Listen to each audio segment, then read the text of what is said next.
The show you're currently watching has a history going back 6 decades here at San Jose State.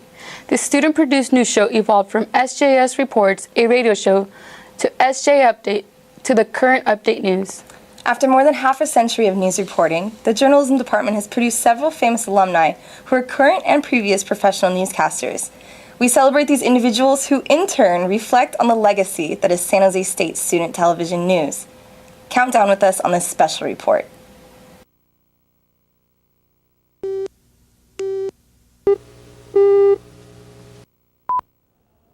Coming up on Update. This is Update, a weekly presentation by students at the San Jose State University Radio Television News Center. Once again, the San Jose State University has been thrust into the limelight, this time off to Buffalo. These stories and more coming up on this week's edition of Update News.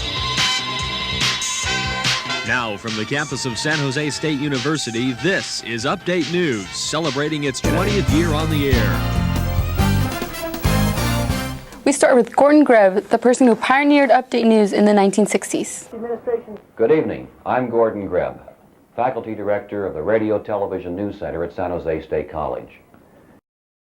Gordon Greb founded SJ Reports long before most colleges even had a TV program.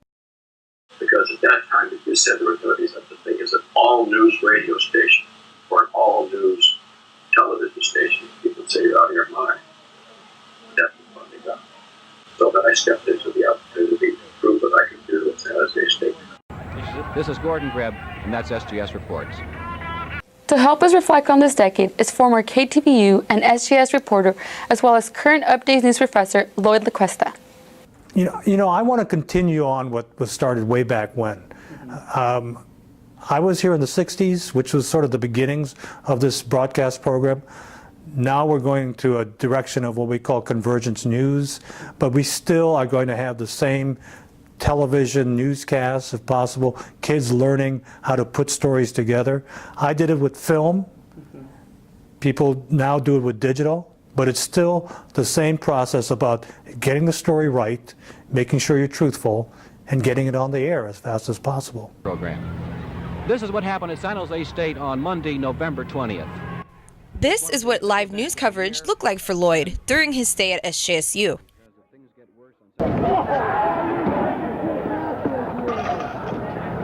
The police are coming down the street again, and they're right in back of me. They're throwing tear gas in back of them. The crowd is throwing sticks at them and everything else, it seems. The police are marching down, as you can see, in a arrow formation. There's tear gas coming down now, but the wind seems to be blowing it away from us. I expect that as soon as they get a bit further down the street, they'll be starting to throw it towards me. I was beaten up on this campus. I was shooting a student disturbance, and essentially I was attacked by the students who were causing that disturbance. My camera was raised over as I lay on the ground, and I thought they were going to smash it on my head. They tried to. I dodged to the side and hit the ground.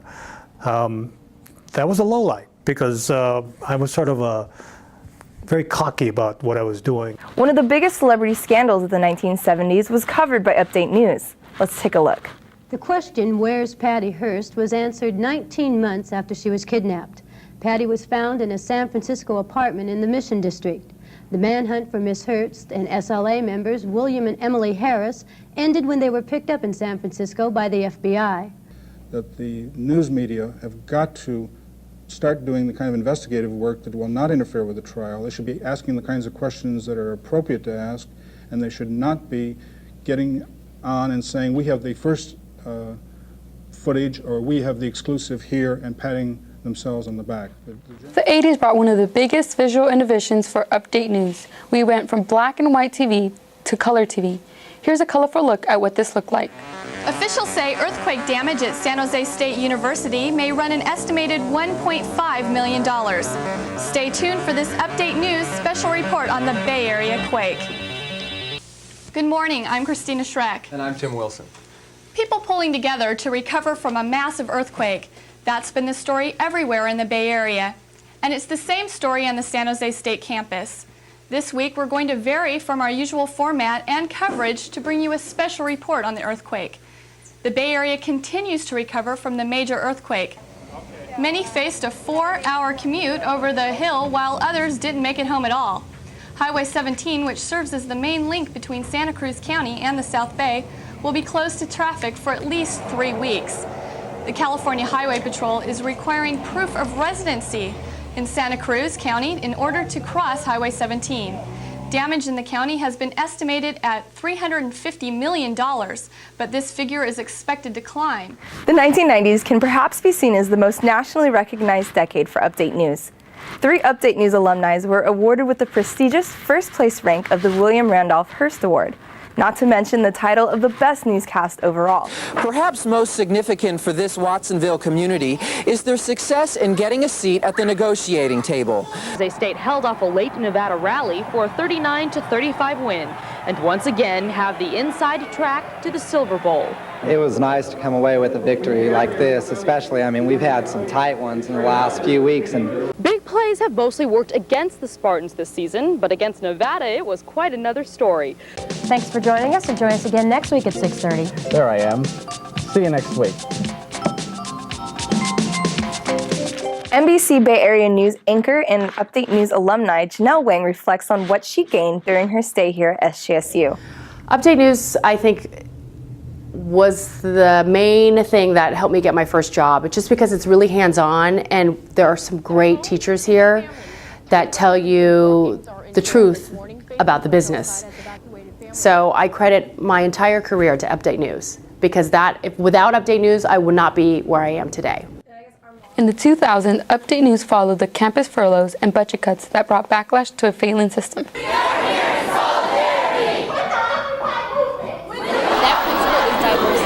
San Jose State has one of the most racially mixed campuses in the country, but some people of color were told last week that they would either be reassigned or laid off, leaving some departments decidedly undiverse. As a faculty member, as a student, as a staff member, and say, what can you do? It's the economic downturn. Then you are basically saying, I give up, do whatever you want to me.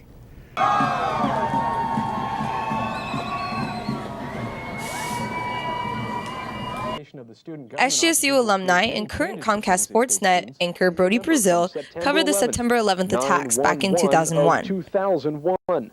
Surely the high death toll will rise, changes will be made to airline procedures, and the New York skyline will certainly be changed. But one thing we learned for sure, in this land of valued freedom, we have found that safety is only a mental perception. Reporting for Update News, I'm Brody Brazil. Here on campus, there's quite a stir about what happened to a fellow Spartan last month. The San Jose Mercury News just this week released cell phone video footage of the alleged assaults on the student.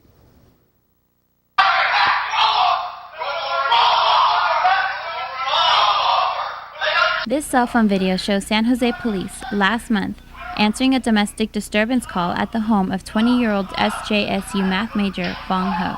Police are learning more about the San Jose State student who allegedly fired at officers at the Pentagon earlier this month.